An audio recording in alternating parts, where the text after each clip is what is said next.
War is filled with victory and defeat. The men and women of our military put themselves in harm's way, knowing that their lives could easily end at any moment. Says Chad Robichaux, theirs is a story of risk to their minds and bodies, a risk they took so that we can live free in this great nation. Chad Robichaux has firsthand knowledge of the risks of war. As a Marine Force recon veteran, he experienced 8 deployments to some of the most dangerous parts of the world. He has experienced the personal victory of becoming a mixed martial arts champion and the personal defeat of returning home from war to find his life devastated by post-traumatic stress disorder. With the Lord's help, he rebuilt his life and has made a mission to help other wounded warriors and their families. In honoring those who have given their lives for our freedom, he says, "Let's not mourn our dead, but live for what they died for." Ladies and gentlemen, please welcome to Bethel Remembers, Mr. Chad Robichaux.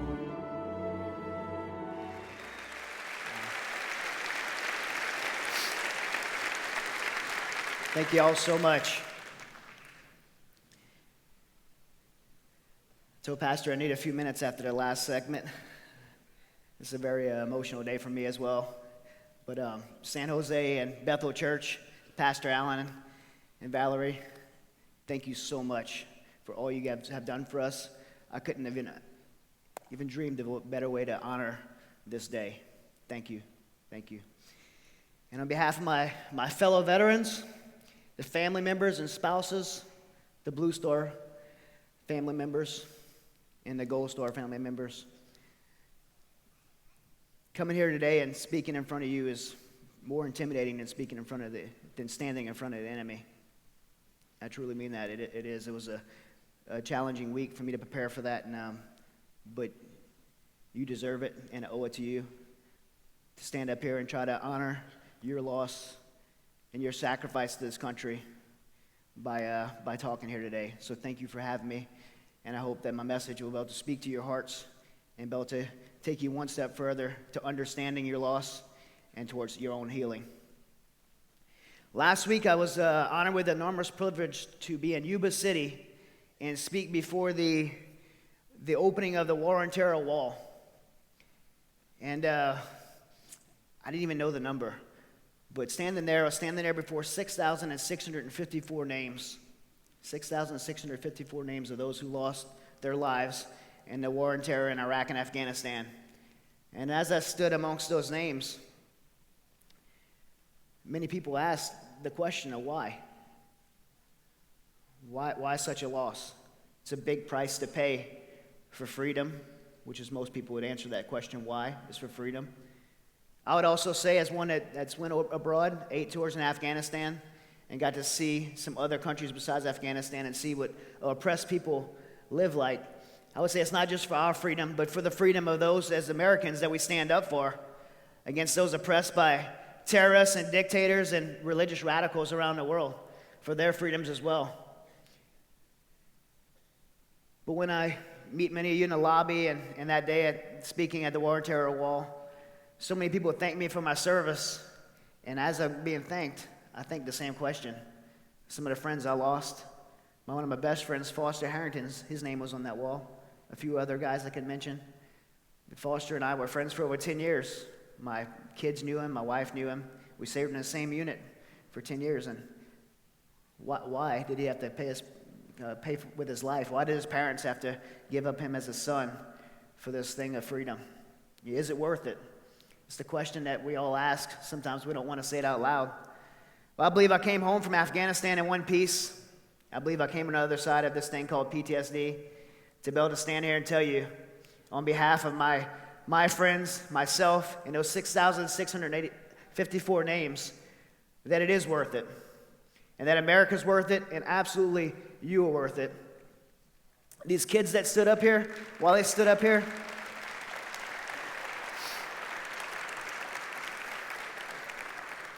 these little kids stood up here and sang and did the Pledge of Allegiance. Man, my buddy Roger right there is a 20-year Navy SEAL. He leaned over and he said, that's why. That's why. That's the future. And we fought for it. And I would never take it back. I'd do it again and again and again to be able to stand here and tell you that it's worth it. And I bet if those 6,654 names came alive and climbed off that wall and stood here with me, they would say the exact same thing. So how do we recognize Memorial Day? My wife even asked me, we do this for a living, working with other veterans. She said, what do I do during Memorial Day? Do I thank a veteran? What is Memorial Day? You say Happy Memorial Day? It's a day of remembrance. There's two ways you could remember. You could remember by mourning, which there's a season for that. But you could also remember by honoring. And that's the tough one, to remember by honoring. How do you do that? How do you remember something that's such a tragic loss by honoring it? Well, one of my favorite characters in the Bible is a man named Paul. Paul wasn't a Marine. He wasn't a soldier. He wasn't a Navy SEAL, Roger. But he was probably one of the hardest men, one of the toughest men that ever walked this planet. And he went through so much suffering. He was persecuted by his own people. He was chastised for his beliefs as a Christian. He was stoned and left for dead twice. He was beaten 5 times, 39 lashes. Not belt whippings, but lashes across his back. He had angry mobs attack him. He's seen strife. He's seen struggle. But while he was imprisoned, he wrote, the things that happened to me have happened for the furtherance of the gospel. You see, through all his sufferings, he found a purpose. It doesn't matter if you're a Christian or what your personal beliefs are. When you suffer, if you can find a purpose behind that suffering, you'll be able to put value on it. And as Paul moved forward in his life, he found value in his sufferings. He found a purpose. His purpose was the gospel. And he sure hit a home run with it, because we're here today because of the work of Paul. And his sufferings were worth it. When I was 17 years old, I joined the United States Marine Corps. It was 1993. And unlike the warriors of today, in 1993, there wasn't a whole lot going on. I didn't have the opportunity to join and know that I was going to Iraq or Afghanistan. It was just a childhood dream. I wanted to be a Force Recon Marine, which is, for those that don't know, it's the Special Operations branch of the Marine Corps. So when I was 13 years old, I stopped doing the things that normal kids do. I started running and swimming and just preparing my body to be able to meet that challenge. And as I joined in 1993, very first year, I got the chance to try out, and I became a Recon Marine. It was a childhood dream fulfilled. But man, I look at these young guys today that's joining post 9/11, and if any of you are in here, it's so courageous to join knowing where you're going. And my hat's off to you. I truly honor these guys that are joining today, knowing what they're signing up for. But for me, again, it was a childhood dream. I got to fulfill it.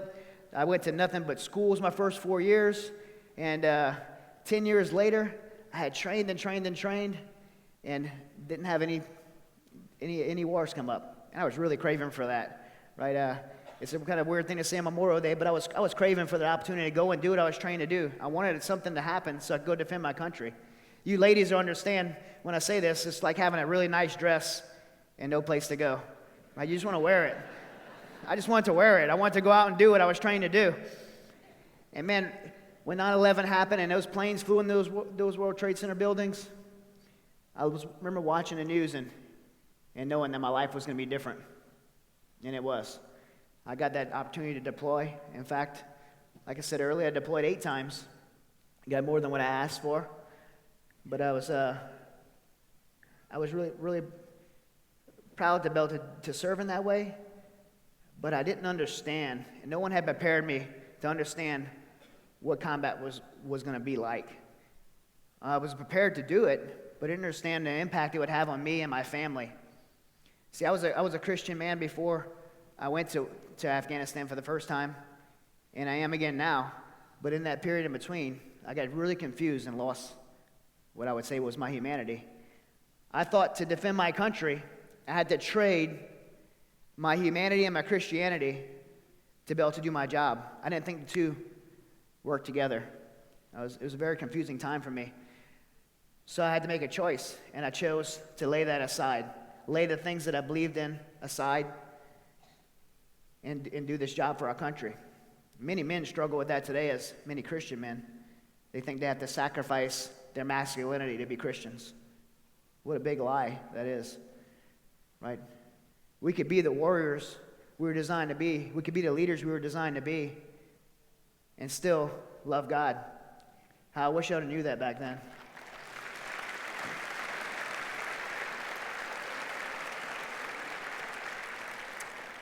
In those 4 years of deploying, each deployment, I became colder and colder and more bitter. By taking God out of my life, I had told myself I was this monster, and I'd really defined myself that way.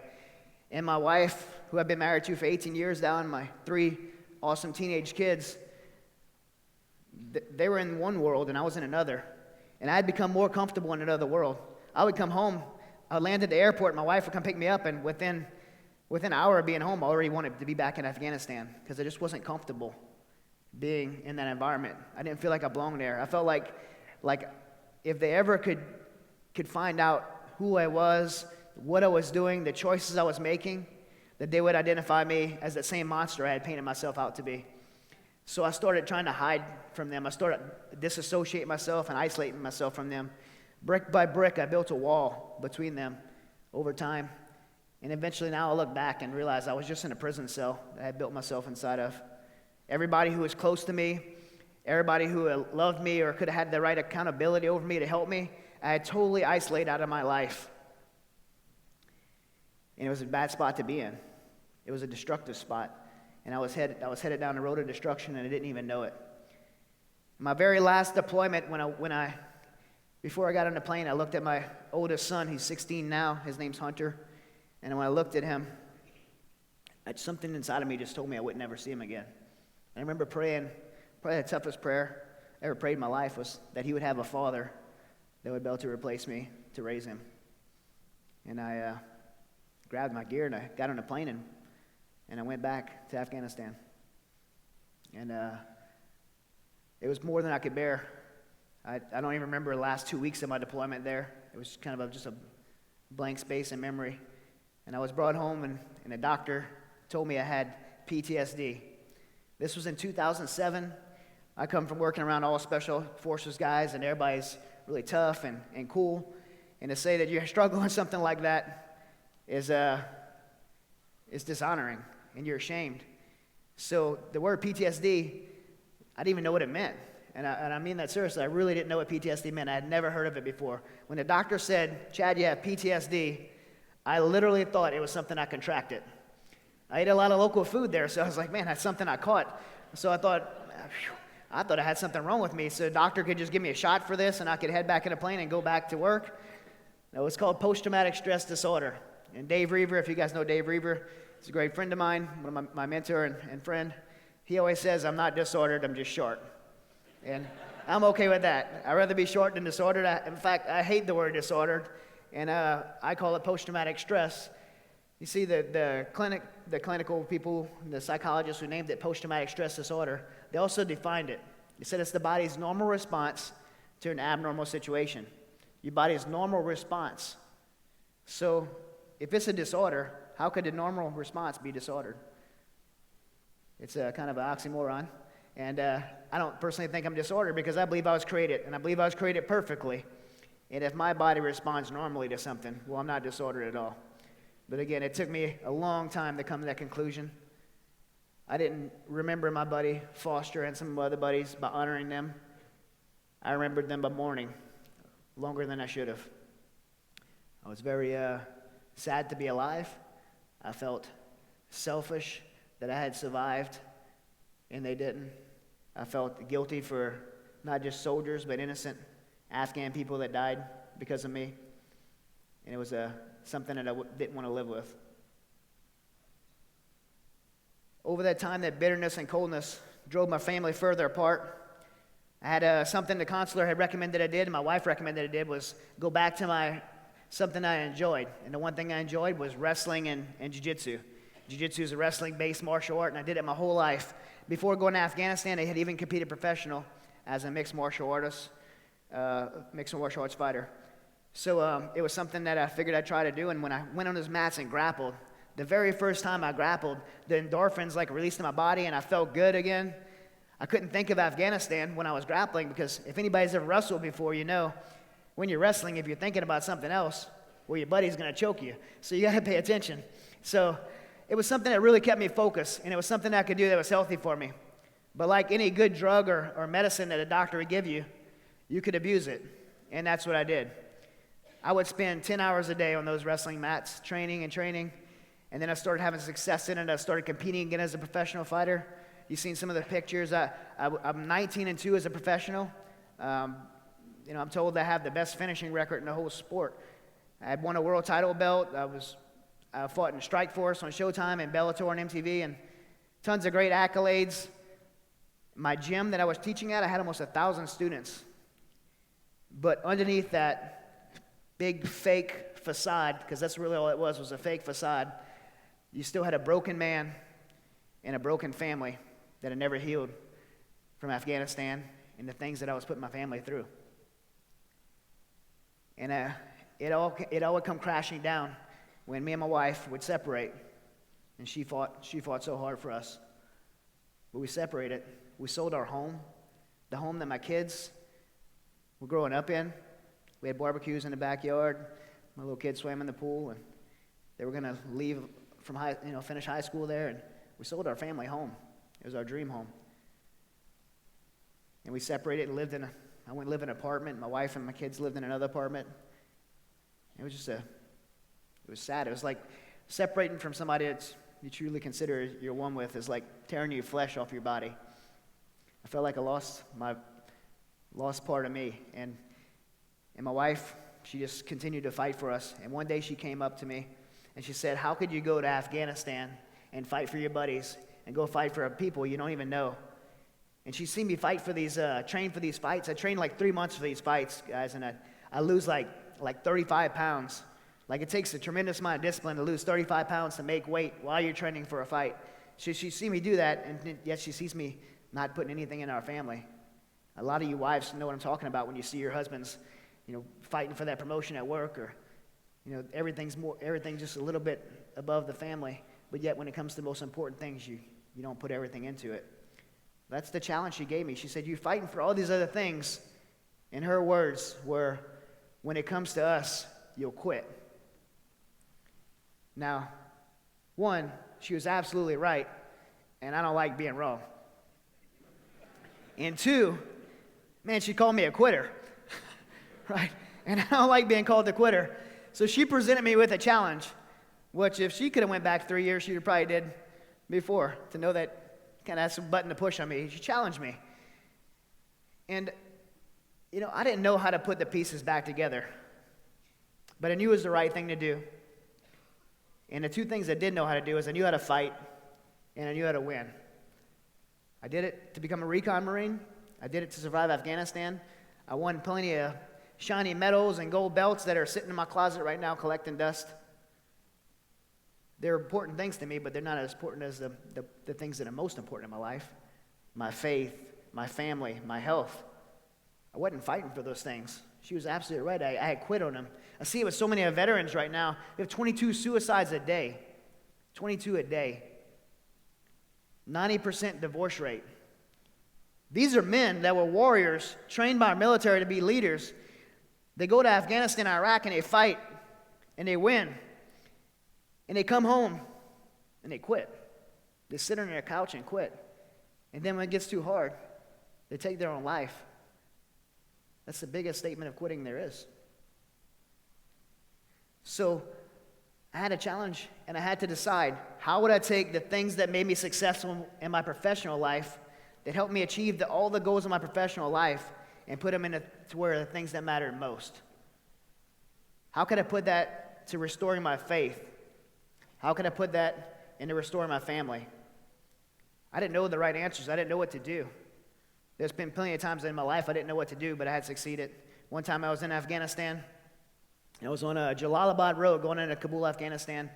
It's not a very safe place to be, but we were driving alone, and me and my buddy were in the passenger seat. He was a fellow Navy SEAL like Roger here, and he was you might expect like the big camouflage vehicle with machine guns on top, but that wasn't the case. We were just in regular clothes and in a normal vehicle like a Prada, which is like a Toyota 4Runner, and we had little pistols in our waistbands. Nothing too extravagant, not really equipped to defend ourselves. But behind us was a truck full of bad guys, Taliban guys. And you kind of know they're Taliban guys by the way they look, with the way they're dressed and their rocket launchers and machine guns. So they're behind us, and I'm like, these guys are following us. So I did a little detour and to deviate my route, and sure enough, they were behind us. Now, there's a joke in Afghanistan about how many Taliban could fit in a Hilux pickup truck. The answer is one more, right? You could always, they're hanging off the mirrors and they're piled in the back. So there was a lot of them in there. But I had just went to this driving school called Bill Scott Raceway. And guys, this is like the coolest school because they have NASCAR drivers that are there to train you how to get away from people. So you learn these cool J-turns and reverse 360s. And my wife got really mad at me one time because my kids ratted me out because I took them to practice in the back in my little Corolla, because I don't recommend doing this, but I had to be prepared to defend everybody here, so so I had an excuse. But so I was excited because these guys are following us. I get to put this driving to the test. But as I drove into the city of Kabul, like many third world countries, the traffic just got congested and there was nowhere to go. And in one moment, I didn't know what to do. All this training I had before, I didn't know what to do. There was nowhere to turn. The traffic was stopping, and this truck pulled around and stopped in front of us, and the door started to open, and these bad guys started to get out. So I pushed the pedal to the floor, and I just went forward. I aimed my truck towards theirs. I aimed the rails of the frame of that vehicle towards the axles of their vehicle, and boom, I hit that vehicle, and it went spinning, and Taliban guys went flying everywhere.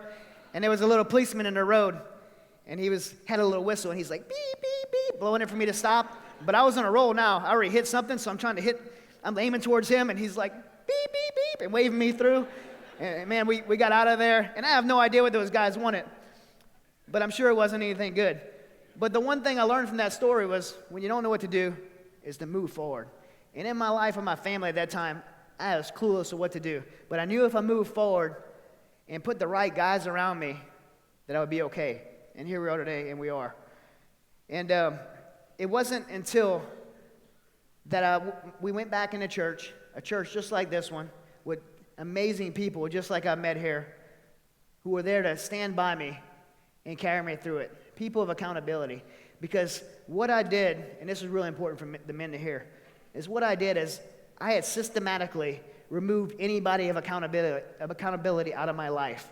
When I would go in that martial arts gym and those 1,000 students were in there, they would tell me everything that I wanted to hear, no matter what I was doing in my life. They wouldn't tell me anything I needed to hear. Anybody who told me the things that were tough to hear, I pushed them out of my life. I needed those men back in my life. I had no accountability over me, and that's a dangerous spot to be in. If you find yourself there, men, you need to come to this place and find men that will hold you accountable. I could even assure you that even the pastor Allen here has men he's accountable to and that he holds as mentors in his life. It's a must. We can't live alone. We have to have that brotherhood. And I learned that in the military, and I'm learning it now as I move forward in ministry.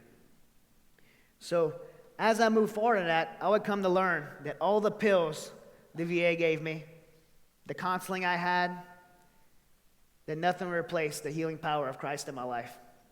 Nothing.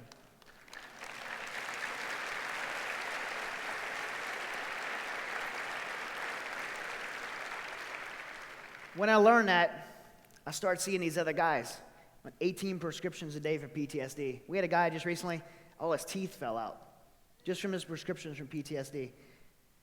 We had another guy, 28 years old, no medical history, no medical problems. He just died in his sleep from all these pills, right? But when God steps in, everything changes.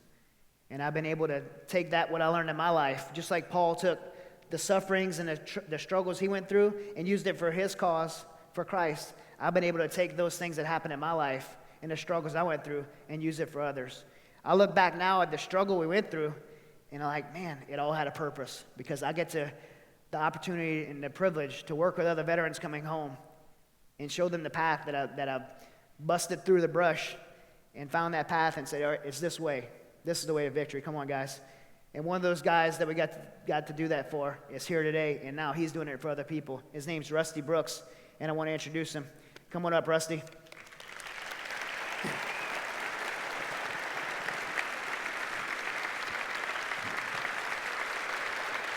Let me introduce you, folks.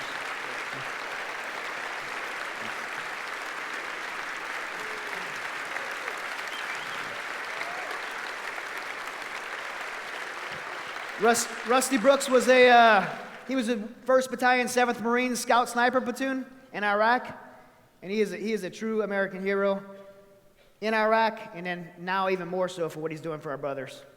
Take it away, Rusty. Good morning. Okay, my name's Rusty Brooks. I was born in 1980 in Pasadena, Texas. You can tell I have a little bit of southern drawl. I'll try not to say y'all too much. I come from a long line of warriors. My great-grandfather was in World War I.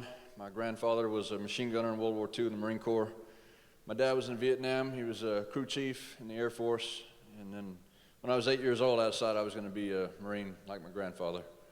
So I joined in 1998 through the delayed entry program while I was still in high school. I was 17. And I went in the Marine Corps. I was exactly where I wanted to be in life. You know, everything fell in place. I knew who I was. I tracked down a girl that kicked me in the head in the monkey bars in the 3rd grade. I fell in love with her, yeah. And so I tracked her down and I married her when I was 20. And I was a happy guy. I ended up going to Iraq with 1st Battalion 7th Marine Scout Sniper Platoon. And well, it is pretty rough over there. I had a pretty bad day, and I called my wife because she was the only one that could make me feel like a human being after what we were doing over there. And when I got her on the phone, she pretty much told me that she was pregnant with my neighbor's baby, and I didn't really need to bother coming home.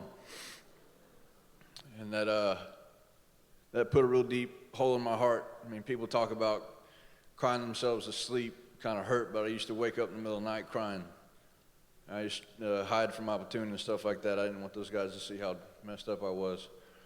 But I kept going because my team relied on me. You know, that was my purpose, so I held it together. I made it through Iraq. I didn't really want to go home because I'd have to go back to the reality of being without my wife.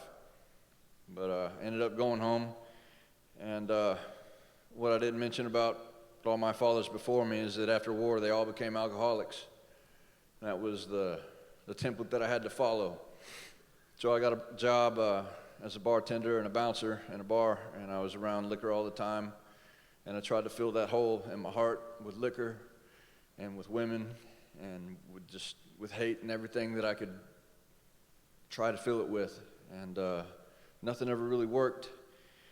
I ended up quitting that job, and I started being a functional alcoholic and going to school. I actually made pretty good grades. I was making straight A's. I was on the dean's list. I mean, people wouldn't even believe that I drank as much as I did, but I used to drink before I go to class, after class. I still go to the gym, but I was drinking all the time just because I couldn't deal with this hole that I had inside of me. And I finally just hit the bottom, and, you know, and I didn't know where to go. I didn't know who to turn to. And I did something I'd never done before. I got down on my knees and said, God, I need help. I can't do this alone anymore. I feel like I'm about to lose it. Just can't do this anymore. And a series of events happened. I went back to school, and my teacher gave me a Bible. And I'd never been a Christian before or anything, so I was immediately irritated that she gave it to me. Like, what are you trying to say? I'm a bad person? What? I was kind of mad about it. And I kind of stormed back to my car like, man, I'm never going to look at her in the hallway again, you know. But I felt bad about that. I was like, why am I angry? You know, maybe I need to give this a chance. You know, nothing else that I've done has worked for me. And a friend of mine talked to me about Fight Club meeting Chad Robichaux, and I knew that he was an MMA fighter. And I was like, yeah, you know, mutual violence, this should be fun. So I got my wraps and my gloves and my mouthpiece. I was like, man, I'm going to go get tuned up by Chad Robichaux, you know. And when I showed up, it was something totally different. And I was expecting to fight, but it was a different kind of fight, and it was exactly what I needed. My father wasn't the greatest role model for me growing up, being an alcoholic, and his father wasn't either. But it was a group of men that got together and talked about what it really is to be a man and what's really worth fighting for, what life is really about. And it really changed my perspective of my purpose in life and what what really made the change was I opened my heart to God, and he filled that hole that I had inside of me that I couldn't fill with anything else.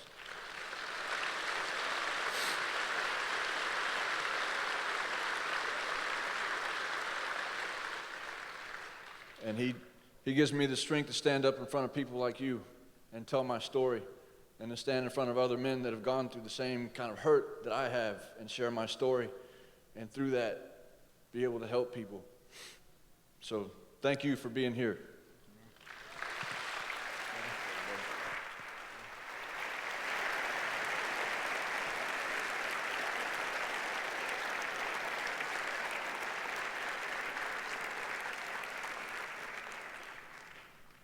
There's a lot to be said about a struggle. You know, it's not what you go through, but it's how you come out on the other side. And I think Rusty's came out on the other side just fine. But in the Bible, there's a lot of stories about struggle. James writes about it. He says James says it's a gift when we have struggles in our life, but to let it do its work and its purpose, so we become well developed and not deficient in any way. There's a story I love to tell, and everybody makes fun of me because it's about a butterfly. So stand up here as a 4th Recon Marine in my uniform and talk about butterflies, but you can laugh at me, but I love the story. So this guy is walking through the forest, and he sees a cocoon, and it's on a branch of a tree, and he thinks it'd be really neat to see this caterpillar turn into this beautiful butterfly. So he breaks the branch off, and he takes it home, and he puts it on his windowsill of his house. And one day he's walking by, and he sees it starts to move around. So he takes the cocoon out, and he lays it on a table, and he pulls a chair up and a cup of coffee, and he starts to watch it. And all of a sudden, it starts to happen. The cocoon starts to shake violently, and it starts to finally split open, and out comes these little claws pulling the cocoon open, and its head starts to pop out, and it's struggling, but it just looks like it's not going to make it.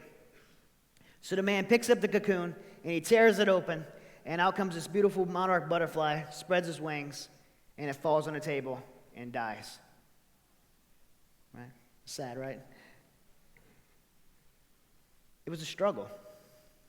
Without the struggle, it couldn't become what it was meant to be. You see, the way it was designed was, as it pushed its wings against the inside of the cocoon, its body releases a chemical that gives it the strength to fly. And without that struggle that is necessary for it to go through this process and gain its purpose, to be able to fly and live. And I relate that to us so much. Without the struggles that we face in our life, we can never fulfill our intended purpose. And so many times, you know, it's what James said. James said, let us do its purpose. Don't take any shortcuts out, so become mature and well-developed, and not deficient in any way. And so many times we get in a hard time in our life, and we want to take a shortcut out. We want to exit out of it. We don't want to go through the process. Or as parents, we see our kids having a hard time, and we reach down and we tear open their cocoon. And we rob them of the most important lessons in life. Sometimes we've let the struggle do its work and trust that there's a purpose behind it. Trust that God has a purpose. Then what can we do with that once we find it? One day I was sitting on Dave Reaver's couch, and he leans over to me, and just the way he acts sometimes, I know he's going to set me up for something. He said, you know, God didn't give you PTSD. He didn't cause all these things to happen to you. I was like, of course he didn't. God's not evil. He didn't do this to me. He said, do you think he let it happen? You think he could have stopped it? I said, of course he could have stopped it. I didn't want to answer that question he was getting at. Do you think God let it happen to you? I said, I don't know. He said, he did let it happen to you. Do you know why? I didn't know the answer to that either. I was scared to answer that question because I'd have to, maybe be angry at God or something. I didn't want to answer that question. Why would God allow my best friend to die? Why would God allow my family to almost fall apart because of our experiences? Why would he allow that? And he leaned over to me and he said, God allowed you to go through that because he could trust you with it. He could trust you with that experience. And I look back now at what we're getting to do with our other veterans, and I'm so thankful that he let us go through that struggle. I'm so thankful for it, and that he trusts us to get to use it in that way. So as we close today, I want to challenge you guys with one thing. That as we move in remembering our fallen, that we don't mourn them, that we live for what they died for. We live for what they died for. We think about what it is that they died for. This is all volunteer service right now. All my buddies wanted to go. They went because they believed in something. What was that they believed in? And let's live for that. I'll close with a story. There's a Marine that came to our program, like Rusty, and he was in Iraq, and he hit a roadside bomb. We call it IED, improvised explosive device, for those of you that don't know. And there was 6 people in the vehicle, 5 of his best friends. You become really close to guys when you deploy. And he called them his battle buddies. A lot of veterans call their best friends there in the combat battle buddies. And all 5 of his battle buddies died. He was the only survivor. He was destroyed with the fact that he didn't even get injured, but everyone else died. He had so much survivor's guilt that he had suicide attempts, and he couldn't reintegrate. He went home to his wife and kids, and he tried to explain to his wife why he didn't want to be alive. And his wife and kids, they were so thankful that he was alive. They wanted to just embrace his survival. They just couldn't understand.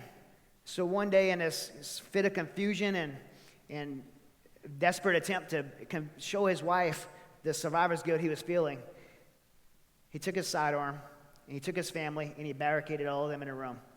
And he attempted to take his own life in front of them. And the gun misfired. Now, those of you who know much about guns know that a misfire is not a very common thing on a round, but this is a true story, and this really did happen. And he hit the floor and just broke down. His wife called 911, and they admitted him into some psychiatric care, and he came to our program. When he came to that program, he got to hear my story and Rusty's story and many other veteran stories, and he got to hear about a purpose and how he could honor those 5 guys. And he gave his life to Christ that week, and now he has a new battle buddy in Christ. It's an amazing, amazing story to see healing.